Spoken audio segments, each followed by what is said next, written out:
Good morning, नमस्कार, आदाब, सत श्री अकाल, वेलकम, सुस्वागतम सभी लोगों का। जी, क्लास लाइव हो चुकी है। ठीक सुबह 11:15 अब हुए हैं और तारीख आपको पता है।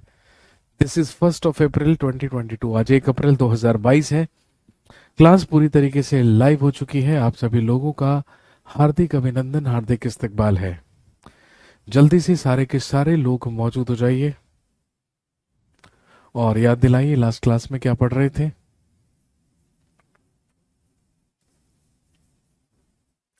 आप जानते हैं कि हम लास्ट क्लास में पढ़ रहे थे दिल्ली सल्तनत 1206 ईस्वी से लेके 1526 ईस्वी तक। और दिल्ली सल्तनत का सबसे पहला वंश जो कि गुलाम वंश था वो हम फिनिश कर चुके थे। और कल कल आप जानते हैं कि हमने शुरू किया था पढ़ना खिलजी वंश या खिलजी डायनेस्टी के बारे में।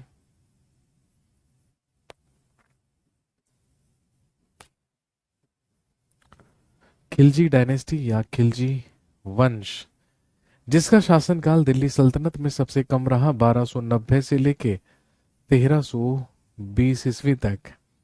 और इसी में हम बात कर रहे थे सुल्तान अलाउद्दीन खिलजी के बारे में।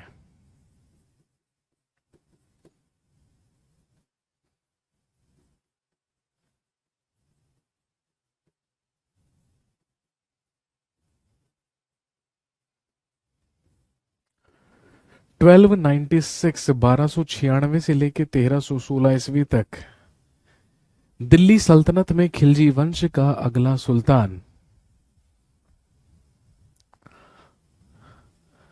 हुआ Alauddin Khilji.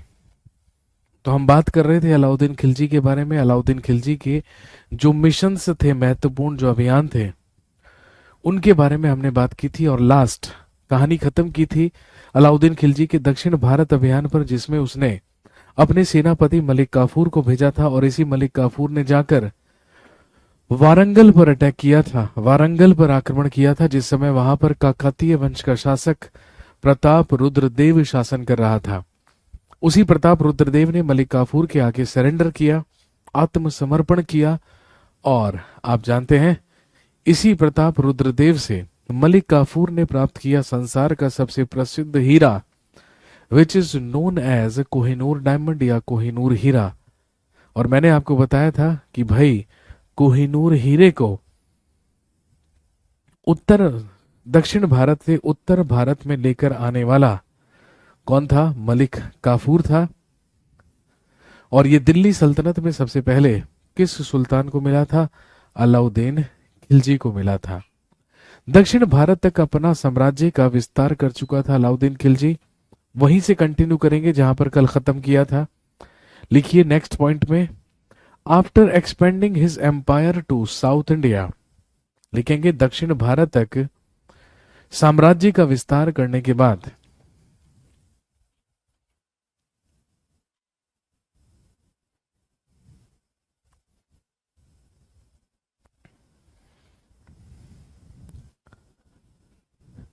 After expanding his empire to south India, दक्षिण भारत तक अपने साम्राज्य का विस्तार करने के बाद लिखेंगे अलाउद्दीन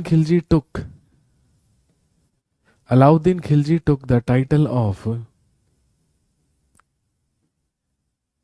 सिकंदर सानी। अलाउद्दीन खिलजी ने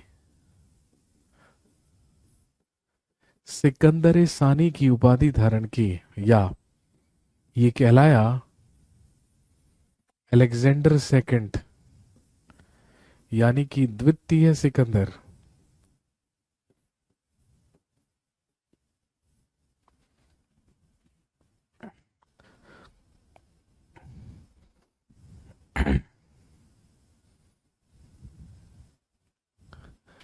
इसके बाद लिखिए fourth attack of mongoloids. Fourth attack of mongoloids was happened in his ruling period.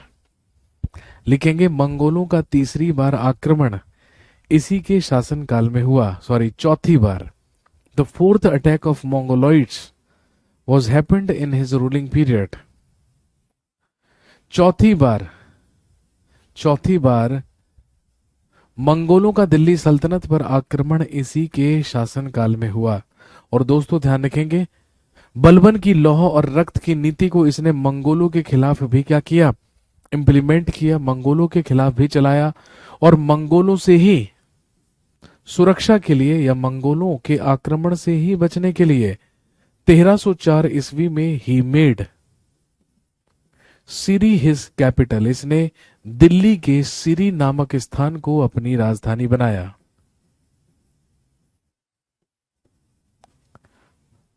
1304 ईस्वी में इसने अपनी राजधानी दिल्ली के सिरी नामक स्थान को बनाया और यहीं पर एक किले का निर्माण करवाया जो कहलाता है सिरी फोर्ट या सिरी का किला। इसके अलावा दिल्ली में अलाउद्दीन खिलजी के द्वारा बनवाया गया कुतुब मीनार के ही बराबर में है एक और मीनार जो कहलाती है अलाई मीनार। कुतुब मीनार के ही बिल्कुल सामने है अलाई दरवाजा।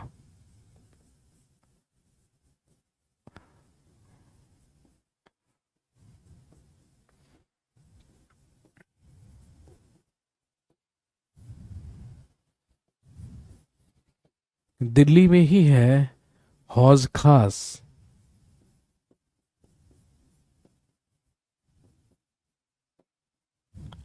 और इसके अलावा एक याद रखेंगे, जमात खाना मस्जिद।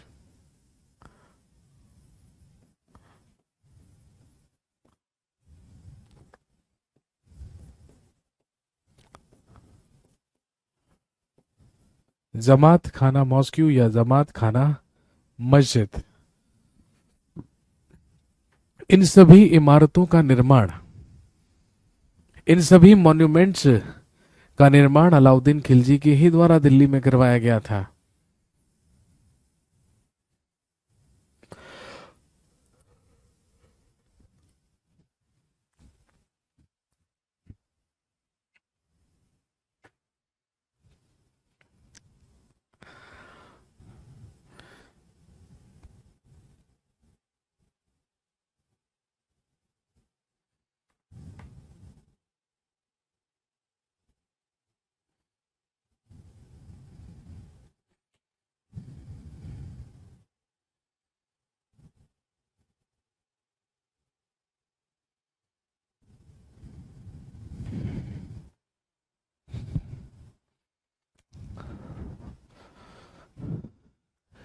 इसके अलावा लिखेंगे, अलाउद्दीन खिलजी स्टार्टेड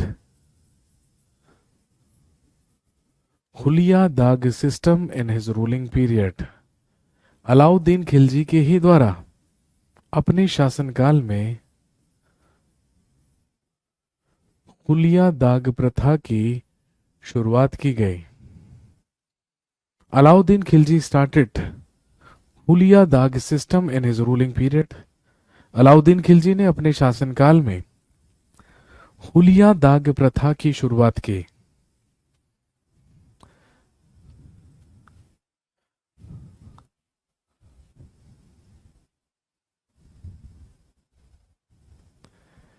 ध्यान रखेंगे, अपने प्रत्येक सैनिक का ये एक स्केच बनवाया करता था, एक हुलिया बनवाया करता था और हर सैनिक को हमेशा अपने साथ अपना स्केच, अपना हुलिया रखना अनिवार्य हुआ करता था। और अलग अलग प्रांतों के घोड़ों पर अलग अलग दाग लगवाने की प्रथा चला करती थी ताकि ये पहचान हो सके कि वो घोड़ा किस प्रांत का है। इसी व्यवस्था को कहा जाता था हुलिया दाग प्रथा या इसे चेहरा दाग प्रथा भी कहा जाता था। तो ध्यान रखेंगे, सैनिकों के लिए हुलिया प्रथा या चेहरा प्रथा और दाग प्रणाली जो कि घोड़ों के लिए शुरू की गई थी, इसे भी स्टार्ट करने वाला कौन था? अलाउद्दीन खिलजी। लेकिन आपसे पूछेंगे कि बताइए मुगल काल में अलाउद्दीन खिलजी की हुलिया दाग प्रथा को किस शासक के द्वारा अपनाया गया था? तो ध्यान रखेंगे, आगे चल के मुगल पीरियड में भी हम हुलिया दाग प्रथा के बारे में सुनेंगे और मुगल पीरियड में इसे इम्प्लीमेंट किया था शेर शाह सूरी ने। अपने शासनकाल में शेर शाह सूरी के द्वारा भी अपनाई गई थी हुलिया दाग प्रथा।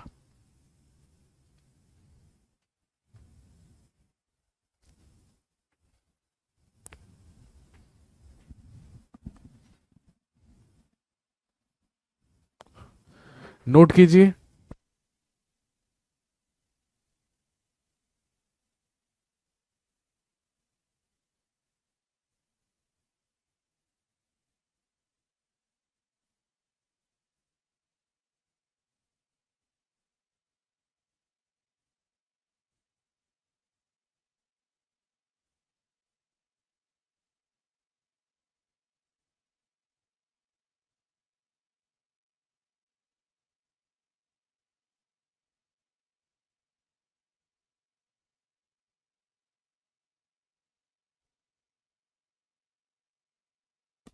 इसके अलावा लिखेंगे Alauddin Khilji applied two types of taxes in his ruling period. इसने अपने शासनकाल में दो प्रकार के कर लगाए। एक कहलाता था घरई और एक कहलाता था चरई। घरई या घरी और चरई या चरी नामक कर लगाने का काम भी किसने किया था? अलाउद्दीन खिलजी ने। ध्यान रखेंगे, घरई बेसिकली हाउस टैक्स हुआ करता था या गृह कर हुआ करता था, और जो चरई था वो एक प्रकार का मवेशी कर हुआ करता था, या आप कह सकते हैं that was an animals feeding tax.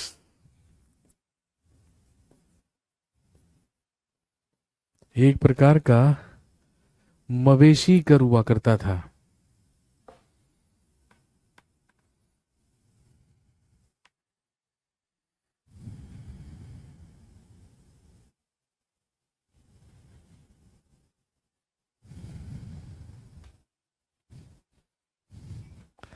लिखेंगे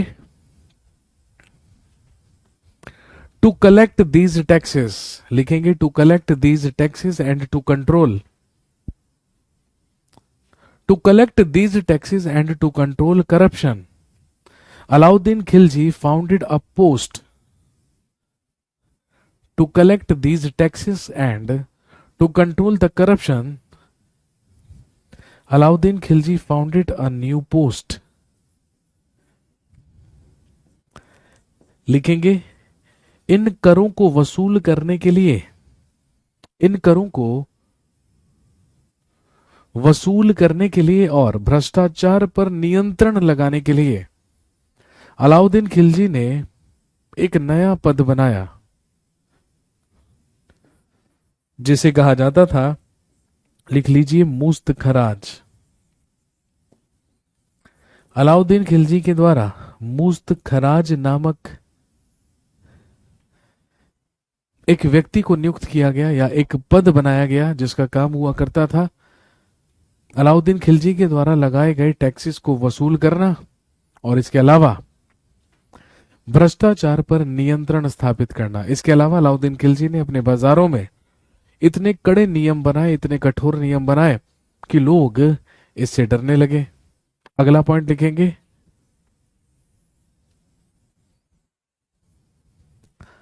लिखिए he started to new measurement या land measurement units.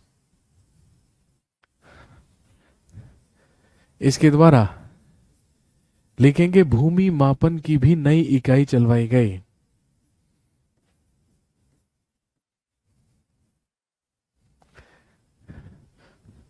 He also started to new land measurement units. इसके द्वारा दो नई भूमि मापन की भी इकाई चलवाई गई। ध्यान रखेंगे, इन्हें कहा जाता था, एक कहलाता था बिस्वा, एक कहलाता था बिस्वा और दूसरा कहलाता था मसाहत।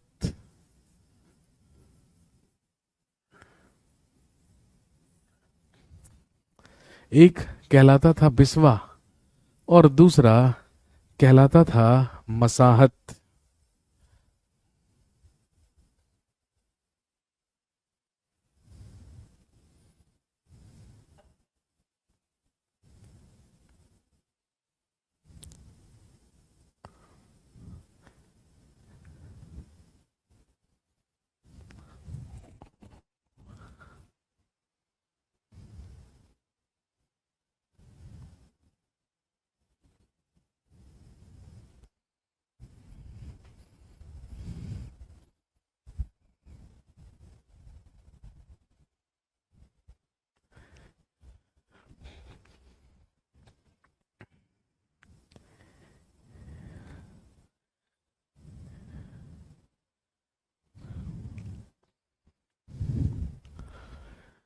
तो दो प्रकार के ये लैंड मेजरमेंट यूनिट्स हुआ करते थे, भूमि मापन की इकाई हुआ करती थी। एक को बिस्वा कहा जाता था और एक कहलाता था मसाहत। लिखेंगे इन हिज रूलिंग पीरियड, अपने शासनकाल में, ही एस्टेब्लिश्ड 4 टाइप्स ऑफ मार्केट्स। लिखेंगे अपने शासनकाल में इसने 4 प्रकार के बाजारों की स्थापना की। इन his ruling period he established 4 types of markets। अपने शासनकाल में इसने 4 प्रकार के बाजार स्थापित किए। और वो कौन कौन से हुआ करते थे, नाम ध्यान रखना है आपको। सबसे पहला लिखेंगे खाद्यान्न बाजार। सबसे पहला कहलाता था खाद्यान्न बाजार, या आप लिख सकते हैं ग्रेन्स मार्केट।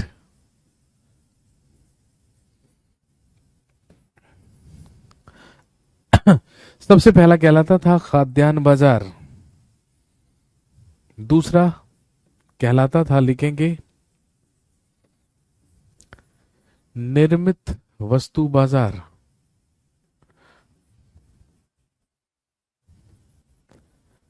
या रेडीमेड गुड्स मार्केट। एक कहलाता था निर्मित वस्तु बाजार। एक लिखेंगे सामान्य एवं दैनिक वस्तु बाजार।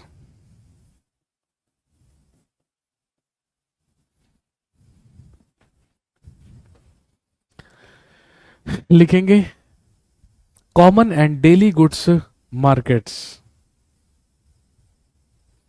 Common and daily goods market. और ध्यान रखेंगे एक हुआ करता था जिसे कहा जाता था गुलाम एवं पशु बाजार। लिखेंगे slaves and animals market. Slaves and animals market.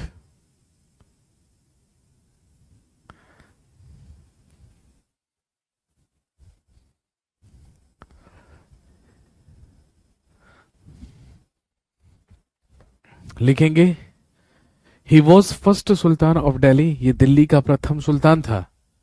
He was first sultan of Delhi who fixed the prices of commodities in his markets. ये दिल्ली सल्तनत का प्रथम सुल्तान था जिसने अपने बाजारों में वस्तुओं का मूल्य निर्धारित किया था। ये दिल्ली सल्तनत का पहला सुल्तान था जिसने बाजारों में वस्तुओं का मूल्य निर्धारित किया था। पहले आदमी भी बिकते थे क्या? जी हां, बिल्कुल बिकते थे।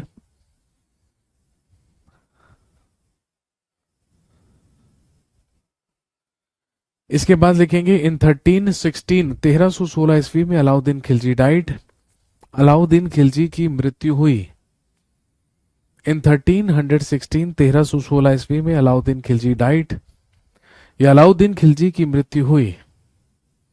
और लिखेंगे his tomb is in Qutub Minar complex Delhi.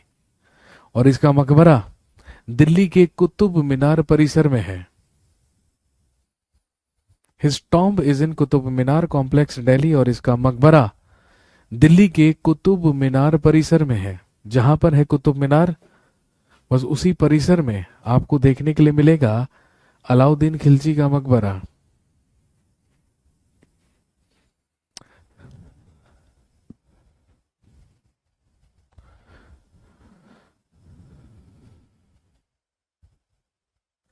जी हमने पढ़ा था ना, कल की क्लास में मैंने आपको बताया था, जब गुजरात मिशन पर अलाउद्दीन खिलजी ने भेजा था उलूग खान और नुसरत खान को, तो ये नुसरत खान गुजरात के खंबात बंदरगाह से ही तो मलिक काफूर को खरीद के लाया था 1,000 दिनार में, जो कि एक गुलाम था, हिजड़ा था वो एक, लेकिन गुलाम था अलाउद्दीन खिलजी का, और अलाउद्दीन खिलजी ने उसे अपना सेनापति भी बनाकर रखा था।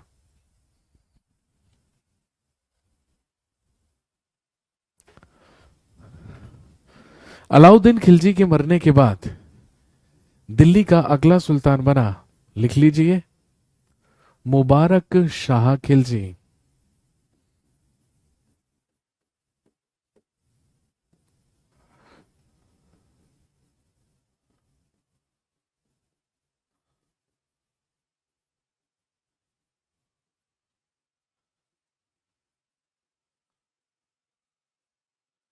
हालांकि अलाउद्दीन खिलजी के मरने के बाद भाई वास्तविक रूप से दिल्ली सल्तनत की सारी शक्तियां किसके हाथों में आ गई थी?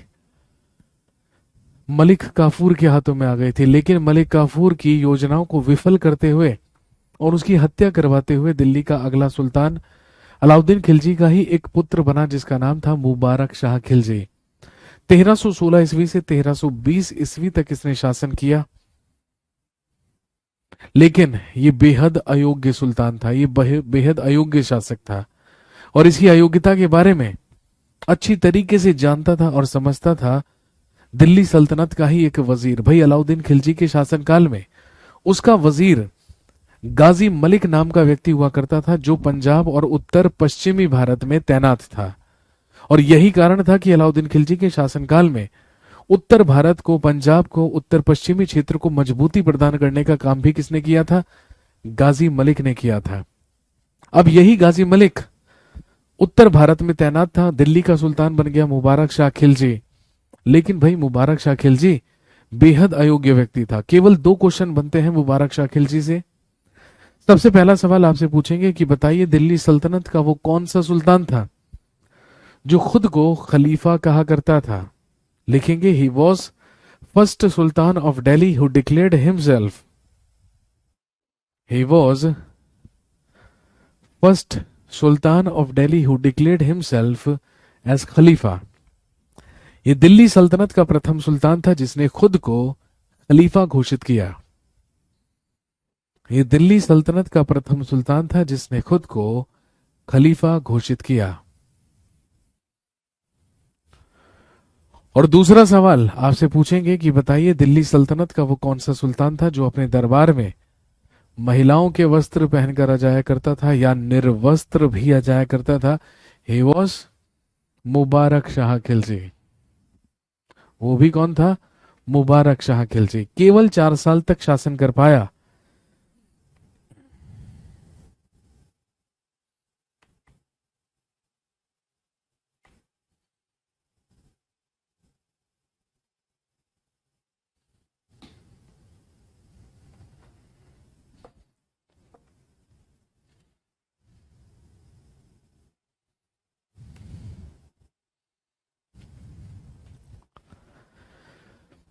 तेरह सौ बीस ईस्वी में मुबारक शाह की मृत्यु हो गई, और जब मुबारक शाह मरा तो भाई अलाउद्दीन खिलजी के चारों पुत्र मर चुके थे, मारे जा चुके थे। इसीलिए ध्यान रखेंगे, मुबारक शाह खिलजी के मरने के बाद दिल्ली का अगला सुल्तान बन बैठा नसीरुद्दीन खुसरो शाह, जो कि एक कन्वर्टेड मुस्लिम था।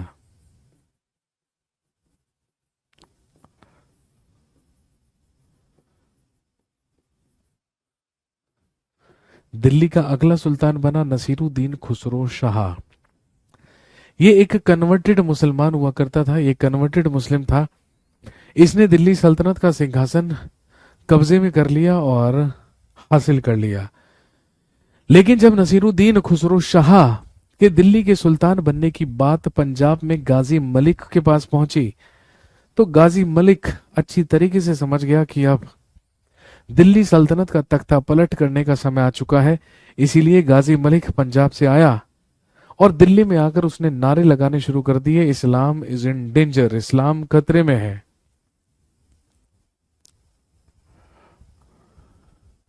इस्लाम इज इन डेंजर या इस्लाम खतरे में है। फिर क्या था, आप अच्छी तरीके से जानते हैं।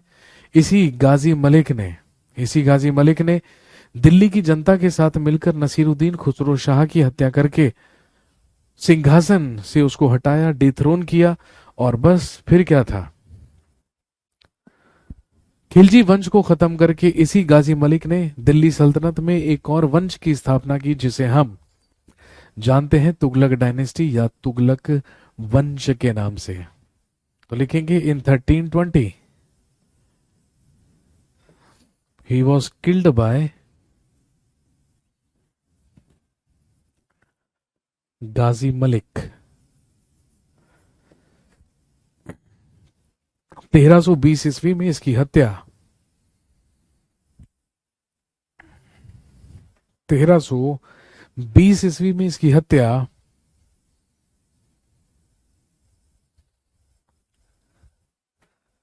गाजी मलिक के द्वारा करवा दी गई। और इसी गाजी मलिक ने दिल्ली सल्तनत में एक और वंश की स्थापना की, जिसे आप जानते हैं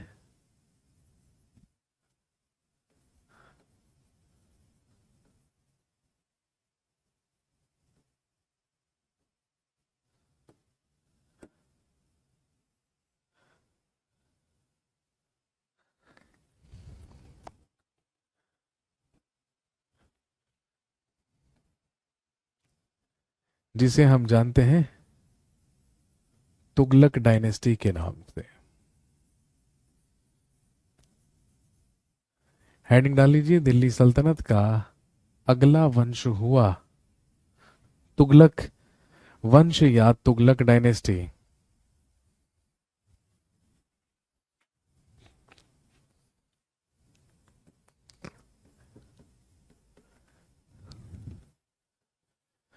सबसे ही पहला सवाल पूछेंगे, दिल्ली सल्तनत में सबसे लंबा शासनकाल किस वंश का रहा? लिखेंगे Tughlaq dynasty had the longest ruling period in Delhi सल्तनत। दिल्ली सल्तनत में सबसे लंबा शासनकाल, दिल्ली सल्तनत में सबसे लंबा शासनकाल तुगलक वंश का रहा।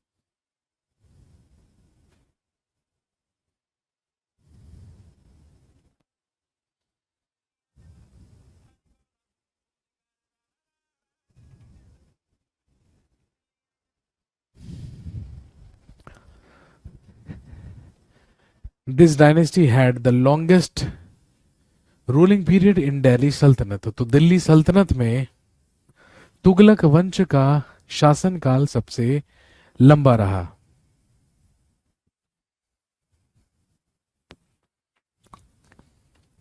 लिखेंगे the founder of Tughlaq dynasty was the founder of Tughlaq dynasty was लिखेंगे गियासुद्दीन तुगलक।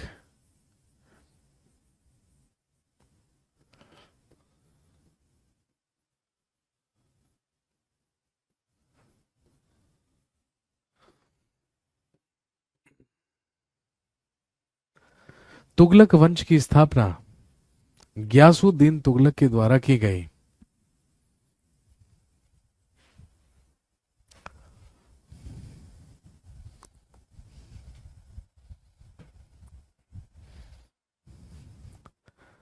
जिसका शासनकाल 1320 ईस्वी से लेकर 1325 ईस्वी तक रहा।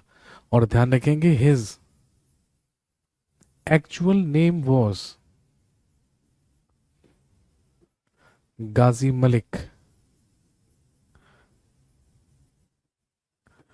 इसी का वास्तविक नाम था गाजी मलिक। गाजी मलिक ही दिल्ली का अगला सुल्तान बना by the name of Ghiyasuddin Tughlaq. नाम सुना होगा आपने, तुगलक वंश का भी नाम सुना होगा और गयासुद्दीन तुगलक का भी नाम सुना होगा।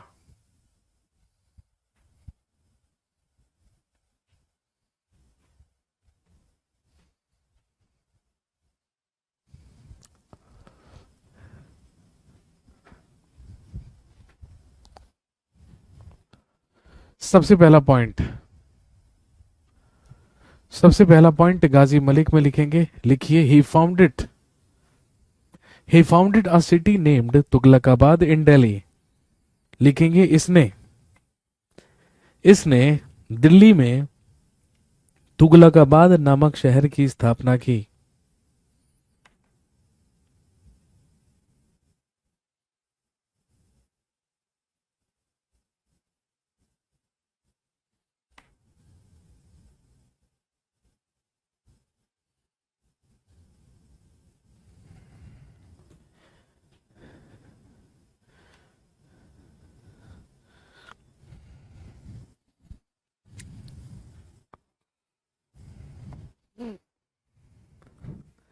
He founded a city named Tughlakabad in Delhi. इसने दिल्ली में तुगलकाबाद नामक शहर की स्थापना की।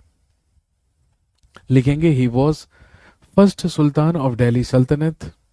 ही was first sultan of Delhi सल्तनत who built canals for irrigation. लिखेंगे ये दिल्ली सल्तनत का प्रथम सुल्तान था। ये दिल्ली सल्तनत का प्रथम सुल्तान था जिसने सिंचाई के लिए नहरों का निर्माण करवाया था।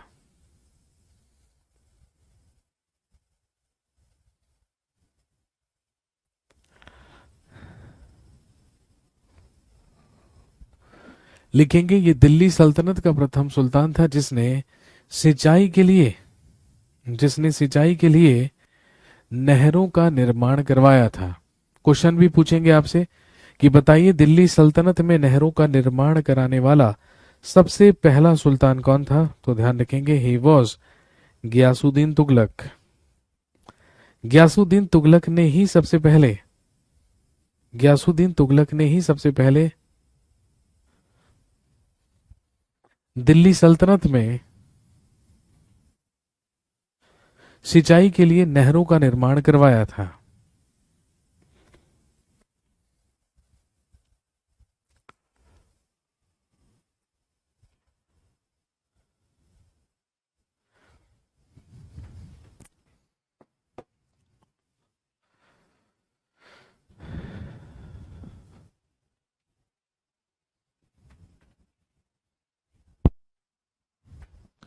गयासुद्दीन तुगलक का ही एक बेटा हुआ करता था जिसका नाम था शहजादा जौना खान।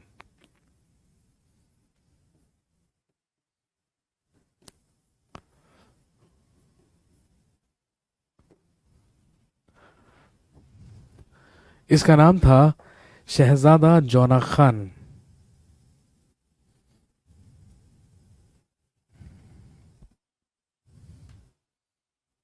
लिखेंगे इन 1321 he sent his son जौना खान टू तेलंगाना मिशन। 1321 ईस्वी में इसने अपने बेटे जौना खान को तेलंगाना अभियान पर भेजा। भाई खिलजी डायनेस्टी खत्म हुई थी, तो जैसे ही खिलजी वंश खत्म हुआ तो ध्यान रखेंगे दक्षिण भारत में तेलंगाना के काकातीय शासकों ने खुद को फिर से दिल्ली सल्तनत से स्वतंत्र घोषित कर दिया। इसीलिए 1321 ईस्वी में गयासुद्दीन तुगलक ने अपने बेटे जौना खान को तेलंगाना मिशन पर भेजा, तेलंगाना पर आक्रमण करने के लिए भेजा, ध्यान रखेंगे, जौना खान।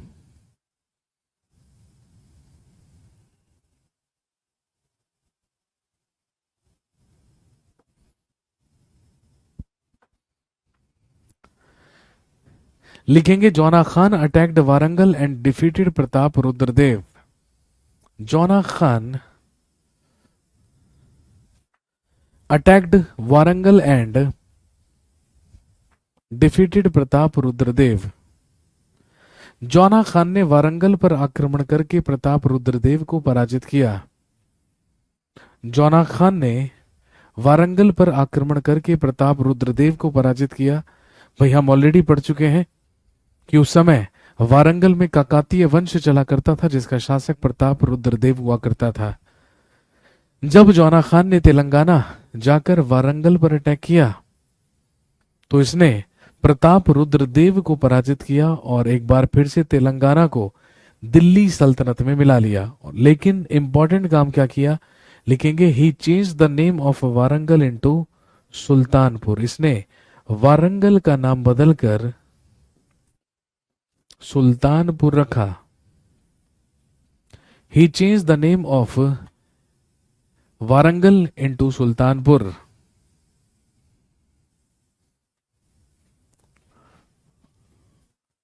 इसने वारंगल का नाम बदलकर सुल्तानपुर रखा। इसने वारंगल का नाम बदलकर सुल्तानपुर रखा।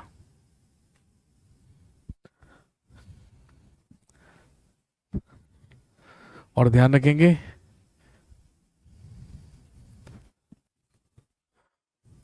1323 ईस्वी में इसने वारंगल को जीतकर उसका नाम सुल्तानपुर रखा था। इसके बाद ये वहां पे से वापस लौटने लगा, लेकिन वापस लौटने से पहले 1324 ईस्वी में लिखेंगे ही अटैक्ड जाजनगर।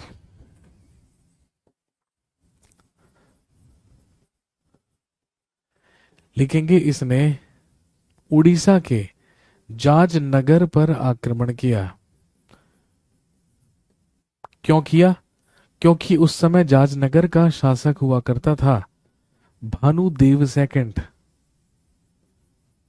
या भानुदेव द्वितीय। और ध्यान रखेंगे इसी भानुदेव द्वितीय ने वारंगल के शासक प्रताप रुद्रदेव की मदद की थी।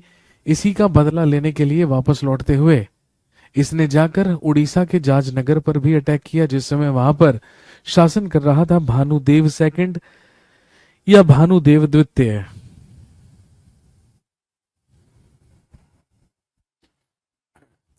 और इसने जाकर लिखेंगे ही defeated Bhanudeva second in that attack. और इस आक्रमण में इसने भानुदेव द्वितीय को पराजित किया था। और इस विजय के बारे में हमें जानकारी मिलती है, लिखेंगे राजमुंदरी इंस्क्रिप्शन से। इस विजय की जानकारी हमें राजमुंदरी अभिलेख से चलती है। और ध्यान रखेंगे राजमुंदरी अभिलेख में ही जौना खान को उलूग खान भी कहा गया है, यानी कि विश्व का खान। और आप अच्छी तरीके से जानते हैं कि बलबन को भी क्या कहा जाता था, उलूग खान कहा जाता था, क्योंकि नसीरुद्दीन महमूद के द्वारा बलबन को उलूग खां की उपाधि दी गई थी। लेकिन राजमुंदरी के अभिलेख से हमें यह जानकारी मिलती है कि जौना खान को भी क्या कहा गया, उलूग खान कहा गया है या विश्व का खान कहा गया है। अगला इंपॉर्टेंट पॉइंट दोस्तों ध्यान रखेंगे, गयासुद्दीन तुगलक के ही शासनकाल में दिल्ली में प्रसिद्ध सूफी संत हुआ करते थे जिनका नाम था, हमने कल भी पढ़ा था, हजरत निजामुद्दीन औलिया।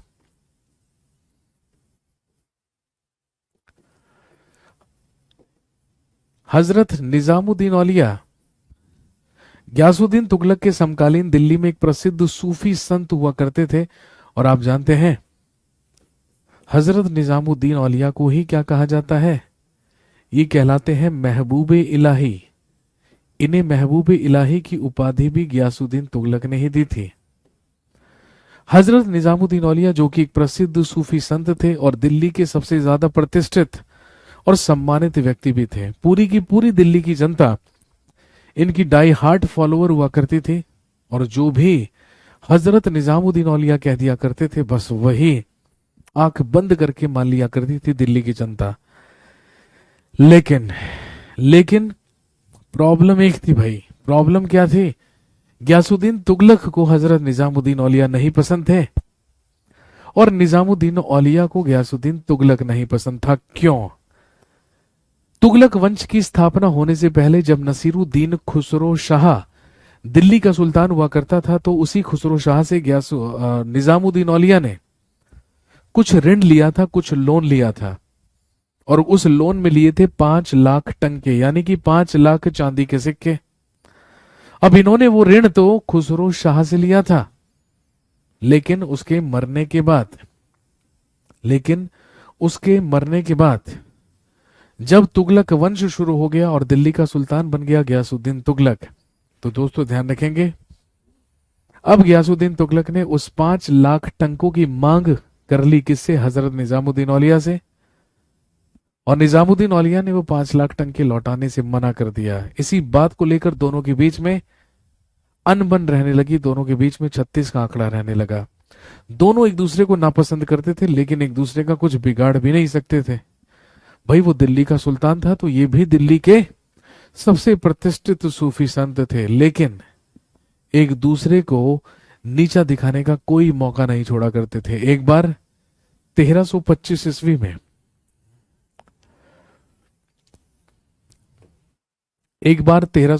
ईस्वी में गयासुद्दीन तुगलक के समय में एक विद्रोह हुआ जो हुआ बंगाल में। ये कहलाता है रिवोल्ट ऑफ बुगारा खान। लिखेंगे बुगारा खां का विद्रोह।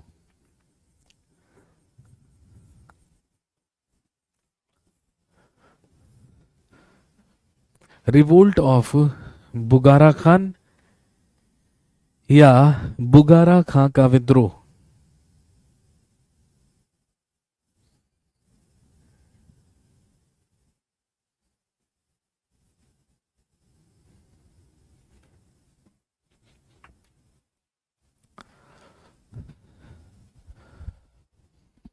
दिल्ली सल्तनत में बंगाल का ही सूबेदार हुआ करता था, गवर्नर हुआ करता था बुगारा खान, जिसने दिल्ली सल्तनत के खिलाफ विद्रोह किया और खुद को बंगाल का स्वतंत्र शासक घोषित कर दिया। बस इसी विद्रोह का दमन करने के लिए गयासुद्दीन तुगलक कहां चला गया? दिल्ली से बंगाल चला गया। और जैसे ही गयासुद्दीन तुगलक दिल्ली से गया कहां पर? बंगाल, तो बस वैसे ही दिल्ली में हजरत निजामुद्दीन औलिया ने यह भविष्यवाणी कर दी कि अब गयासुद्दीन तुगलक कभी भी वापस लौटकर नहीं आ पाएगा, उसे भूल जाइए और दिल्ली का अगला सुल्तान उसके पुत्र जौना खान को मान लीजिए। वो 5 लाख चांदी के सिक्के जो दिल्ली सल्तनत के सुल्तान को वापस करने थे, हजरत निजामुद्दीन औलिया ने दिल्ली के हर एक नागरिक को एक एक चांदी का सिक्का उपहार में दिया और कहा जौना खान को दिल्ली का सुल्तान मानने के लिए। भाई दिल्ली की जनता डाई हार्ट फॉलोअर थी, सबने जौना खान को ही क्या मान लिया? सुल्तान मान लिया। लेकिन इस बात का पता जब बंगाल में गयासुद्दीन तुगलक को चला तो गयासुद्दीन तुगलक ने अपने एक मैसेंजर को, अपने एक संदेशवाहक को अपना संदेश देकर गयासुद्दीन हजरत निजामुद्दीन औलिया के पास भेजा। वो मैसेंजर गया और उसने जाकर सुल्तान का फरमान इन्हें सुनाया। उसने कहा कि सुल्तान ने आदेश दिया है कि उनके बंगाल अभियान से वापस लौटने से पहले आप दिल्ली छोड़कर चले जाइएगा। यदि आप दिल्ली छोड़कर नहीं गए तो आपको मृत्यु दंड दे दिया जाएगा। ये बात सुनकर हजरत निजामुद्दीन औलिया ने एक प्रसिद्ध कथन कहा हनूज दिल्ली दूरस्थ। इन्होंने कहा अभी तो दिल्ली दूर है। इन्होंने संदेशवाहक से कहा कि मेरी भविष्यवाणी कभी भी गलत नहीं हो सकती। मैं अभी भी यही कहता हूं कि गयासुद्दीन तुगलक कभी भी वापस लौटकर नहीं आ पाएगा। संदेशवाहक वापस लौट गया, बुगारा खां के विद्रोह को नियंत्रित कर लिया गया। उसके बाद 1325 ईस्वी में ही, ध्यान रखेंगे, तिरहुत अभियान के बाद, तिरहुत अभियान के बाद जब गयासुद्दीन तुगलक दिल्ली वापस लौट रहा था, तो दिल्ली के ही बाहर, ध्यान रखेंगे, तुगलकाबाद में, तो दिल्ली के ही बाहर तुगलकाबाद में इसके स्वागत में बनवाया गया एक वुडन पैलेस, एक लकड़ी का महल। तुगलकाबाद में इसके स्वागत में एक वुडन पैलेस, एक लकड़ी का महल बनवाया गया। और जब ये वापस लौटा तो दिल्ली के ही बाहर, तो दिल्ली के ही बाहर इसे तुगलकाबाद में रोका गया, इसका भव्य स्वागत किया गया और इससे कहा गया कि आपकी शान में एक लकड़ी का महल बनवाया है, आप इसमें जाकर विश्राम कीजिए और बताइए ये महल आपको कैसा लगा। बेहद खुश होकर गयासुद्दीन तुगलक अपने लकड़ी के महल में प्रवेश करता है, लेकिन इतिहासकार कहते हैं कि वहां पर, जहां पर एक भव्य कार्यक्रम का आयोजन हो रहा था, तो वहां पर एक हाथी के बिदक जाने की वजह से ही उस हाथी ने जोर से टक्कर मारी इस लकड़ी के महल में, और वो जो लकड़ी का महल गयासुद्दीन तुगलक के लिए बनवाया था वो ढह गया, वो नीचे आ गिरा और उसी के मलबे में दबकर मर गया। कौन? गयासुद्दीन तुगलक। लिखेंगे इन 1325, इन 1325, 1325 ईस्वी में he was killed, he was killed in his wooden palace, he was killed in his wooden palace in Tughlakabad, Delhi. लिखेंगे दिल्ली के तुगलकाबाद में, दिल्ली के तुगलकाबाद में अपने लकड़ी के महल के नीचे दब जाने के कारण इसकी मृत्यु हुई। और क्योंकि ये मरा दिल्ली के तुगलकाबाद में, इसीलिए इसका मकबरा भी कहां पर है? दिल्ली के तुगलकाबाद नामक स्थान पर है गयासुद्दीन तुगलक का मकबरा। फाइनली गयासुद्दीन तुगलक की डेथ हुई, और गयासुद्दीन तुगलक के मरने के बाद क्वेश्चन भी पूछते हैं, लकड़ी के महल के नीचे दब जाने के कारण कौन मरा था? गयासुद्दीन तुगलक मरा था। तो ध्यान रखेंगे दोस्तों, गयासुद्दीन तुगलक के मरने के बाद इसी का पुत्र जौना खान दिल्ली सल्तनत में तुगलक वंश का अगला सुल्तान बना, लेकिन जौना खान के नाम से नहीं, बाय द नेम ऑफ, लिख लीजिए,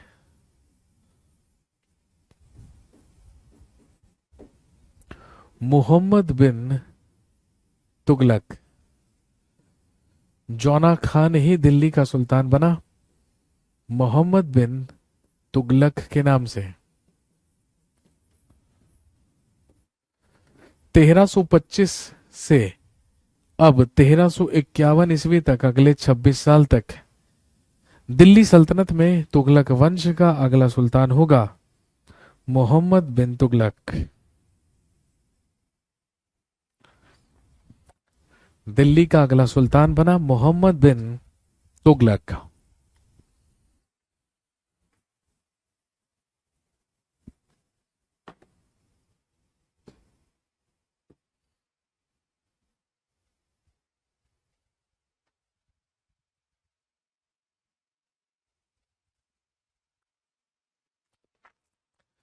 तो हेडिंग डालकर छोड़ दीजिए, अगली क्लास में जब हम मिलेंगे तो कहानी को कंटिन्यू करेंगे। कहां से?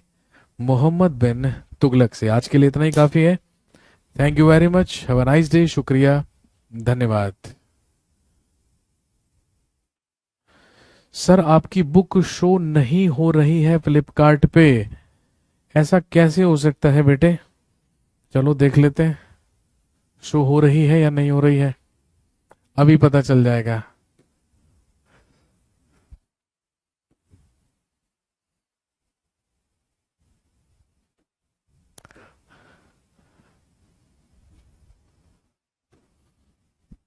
ये रही भाई, शो हो रही है बुक। किसने कहा कि बुक शो नहीं हो रही है? ये लीजिए, यदि कोई भी हिस्ट्री की बुक चाहिए, ठीक है, यदि किसी भी हिस्ट्री की बुक को रेफर करना है, ठीक है, तो ये वाली बुक ले लीजिएगा, जीवन सफल है। ये लिखा है इतिहास स्पेशल, ठीक है ना, लेकिन ये बुक बाइलिंगुअल है। देखो यहां पर क्या लिखा है, बाइलिंगुअल। ये बाइलिंगुअल बुक है, इंग्लिश और हिंदी दोनों में लिखा है। इसमें सब कुछ इंग्लिश और हिंदी दोनों में लिखा हुआ है।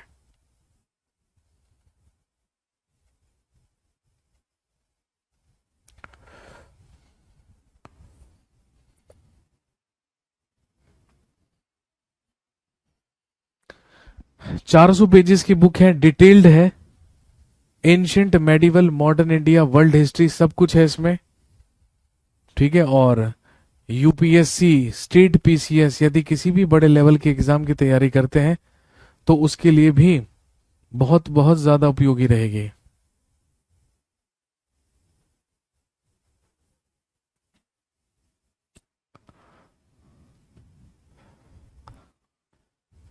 चलिए, तो आज की कहानी को समाप्त करते हैं, बाकी करते हैं अगली क्लास में।